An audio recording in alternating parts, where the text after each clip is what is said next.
Thank you very much for that generous introduction, and I want to thank the Library of Congress and all of the sponsors of the National Book Festival for making this possible. And thank all of you for being here. As you just learned, many of you maybe knew, but many maybe didn't know that this is the 100th anniversary year of the nation's oldest civil rights organization. I set out to write a history of the NAACP a decade ago at the invitation of Joe Wood, an editor at the New Press. And it's sort of an amazing coincidence that it's being published in the year of the centennial. I was a little late on delivery, but actually it's been wonderful to be part of the celebration of the centennial. And in many of the conversations I've had in the past months, people would ask, what does the history mean? Why did you do it? And questions focused specifically on the organization. And really, the history I wrote is more than a history of an institution. It really is a history of the Black freedom struggle in the 20th century. And as a teacher of history and a teacher who works with teachers, the public memory of the civil rights movement pretty much begins with the Brown decision and the Montgomery bus boycott.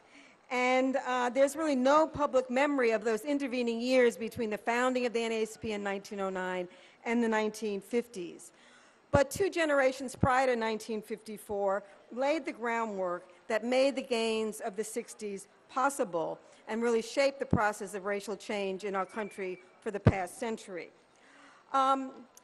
I'd like to make sort of 4 big observations based on this work that just covers an ocean of material. First is that this book really does capture a hidden history. And in doing that, sort of resets the signposts of the civil rights movement. From its founding in 1909 up to the 1950s, the NAACP really laid the infrastructure for attacking racial barriers in the South, trying to stop the spread of racial discrimination in the North, and revive a movement for full civic and political equality. It was a movement coordinated by a handful of people out of a New York office, and they were always struggling for money. They had no major donors. They were dependent on members for their funds. From the beginning, they began challenging the caste system in the South.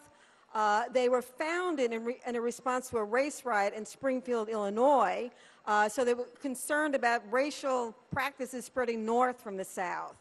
And very early on, they established a lobbying presence here in Washington. When Woodrow Wilson expanded segregation through the federal government, they came, they exposed that, protested that, and stayed here, and really were positioned to shape the fight for civil rights legislation that would unfold and culminate in the 1960s. A second major point and major accomplishment, really, of the NAACP's is the role of law in sort of providing the engine for change during the first half of the 20th century, and really targeting the underpinnings of Jim Crow in the South, and really succeeding in expanding the protection of constitutional rights for all.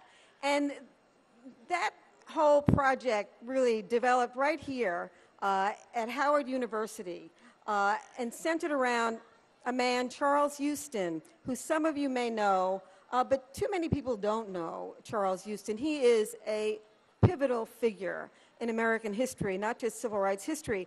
And Houston was the dean of Howard Law School in the early 1930s.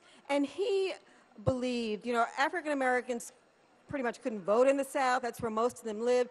He believed that the law and black lawyers working through the courts could transform the South over several decades. So a tough litigation strategy really connected with people in the South to begin to move up against the barriers of Jim Crow.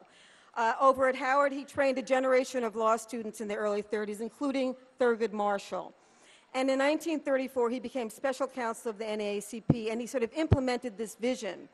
And for the next 2 decades, leading to Brown, they laid the groundwork both through developing cases that chipped around at the edges of segregation and most importantly, getting people in the South and Southern communities involved in organizing, to go to court, and to make demands for change. And so really, field work was a major part of what they did. Thurgood Marshall, who succeeded Houston as special counsel in 1940, in the early 1940s, he traveled 40,000 miles a year. So he was in the field, working with people, helping them organize, developing cases, urging people to try and vote. And they worked in a number of areas: transportation, voting, equal education opportunities. And when they decided, after World War II, Marshall and his associates decided it was really time to go directly up against segregation. And for Southern blacks in the South in this period, that was a leap of imagination, and really, it would take tremendous courage. And he talked about telling people in South Carolina about this plan. And he reported the people just looked at him, you know. There was no applause. They just looked at him. In 4 years, the major first case that would comprise Brown came out of South Carolina. And I just want to read a brief passage from the book that indicates the kind of transformation that took place with these lawyers working with these communities who did want better education for their children and finally realized challenging segregation was essential. So I just want to read a short passage.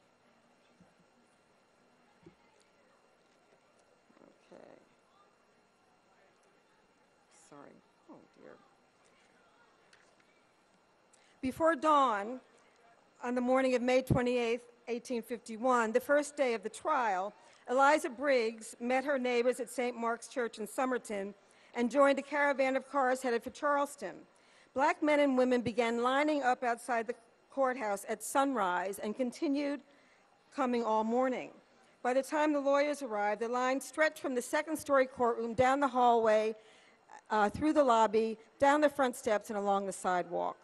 The courtroom seated 150. More than 500 people waited, and more came. Eliza Briggs was guaranteed a seat given that the case bore her family name, Briggs versus Elliott. James Gibson, a farmer who rode over from Clarendon County, was among the 100 who lined up outside. "I never got tired of standing that day," he said. During the course of the trial, news found its way to Gibson and the others gathered along the hallway and on the street. Whenever an NAACP lawyer made a point, Poston recalled, someone got up, whispered it to the line, and it would travel right down the corridor and down the steps to the throng outside.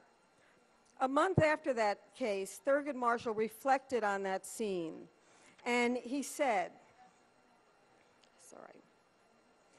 "The Negroes from Clarendon County and from all over the South jammed the courthouse, standing shoulder to shoulder, hot and uncomfortable, for a single purpose: to demonstrate to all the world that Negroes in the South are determined to eliminate segregation from American life." So he saw the future. He saw the sit-ins, the freedom rides. Nothing would stop this spirit, not even the massive resistance that greeted the Brown decision. A third observation, again, that this history reveals so powerfully is the grassroots nature of the movement that develops during the first 5 decades of the 20th century. And again, this working, small group in New York, very little money, field workers going out, a former high school teacher, Du Bois, a number of people going out into the field, connecting up with people around the country, cultivating branches, and branches growing up around issues that people face, be it jobs, the struggle for equal education, criminal justice issues, voting, and the like. And this infrastructure, this sort of energy between the national office and communities throughout the country, from the Mississippi Delta to California, Seattle, Boston, created again an infrastructure tied to a national movement demanding national citizenship rights. And what became so apparent to me as I studied this history, researched it up at the library, was the constant terror, violence, and threats that people faced. I mean, they struggled forward under tremendous obstacles and often in the face of great danger.